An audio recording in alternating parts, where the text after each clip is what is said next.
Saka tukuti ma prophets for ED, Nanga for ED, Mbavha for ED, ma H for ED, Varoi for ED, Zimbabwe yese for ED,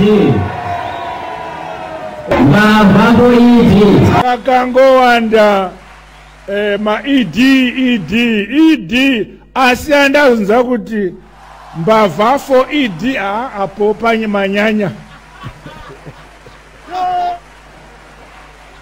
Manyanya apo maiwa. In on the life, what would we act so surprised? In on the life, that's the price. In on the life, what would we act so surprised? In on the life, that's the price. What would we act so surprised? In on the life, in on the life, that's the price. Pura pungwa limeso